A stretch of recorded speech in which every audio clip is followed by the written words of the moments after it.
Thanks. Greenville police investigating 3 incidences of violence linked to people meeting up on a dating app. All 3 of them happened the same day. 7 News reporter Ann Maxwell is here at 7 on Main tonight with more on what she's been able to find out. Ann?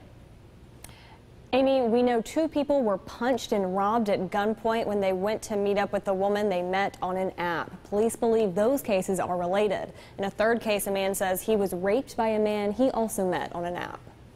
Most people on dating apps are there to find a mate, but some of them are looking for victims. In Greenville last Monday, 3 people told police they were assaulted after meeting with people they met online. 2 of the cases were related, 1 was not related. 1 was a separate website. According to police reports, 2 men in separate incidents claimed they were meeting a woman by the name of Jordan Alexis, who they had spoken to on the dating app Plenty of Fish. The first victim says he drove to Jenkins Street, which is near downtown Greenville, to meet Alexis for a drink around 9:45. He says she walked over and began talking to him through the passenger window. That's when 2 men approached the car, one of them with a gun. He says they punched him, hit him with a pistol, threw him from the car, and robbed him. They eventually fled to a car that he described as possibly a white 4-door sedan, and he believed Jordan Alexis got in the car with them. About an hour later, another man says the same thing happened to him. She knew what they were driving, she knew what they looked like, they were supposed to be meeting. This time, Alexis told the victim to meet her on Biltmore Drive, which is about 4 minutes away from the location of the first assault. He said she appeared to be bleeding from her nose. Again, the men punched him and robbed him at gunpoint. We asked Officer Lentz if it's possible the woman was being abused as well. That's not something that we can really determine, though, until we find her and are able to interview her and talk about her. And if that's the case, we'll certainly get her the help that she needs to be able to get out of that situation. In the 3rd case, a man says he had a consensual encounter with a man he met on the app Grindr, but after he passed out and woke up, he felt that he had been raped. I don't think it's anything necessarily new.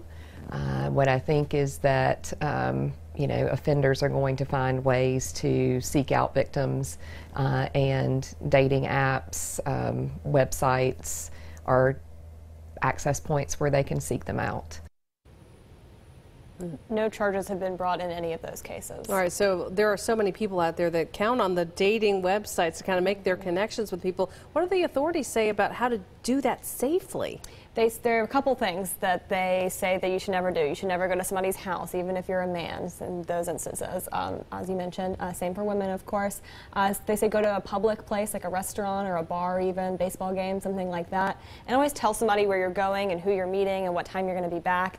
Like, do the thing where you call somebody in the middle of the date and, let them know how it's going. Like, even though it might be kind of cheesy, better safe than sorry. Absolutely, and good tips. Thank you very much.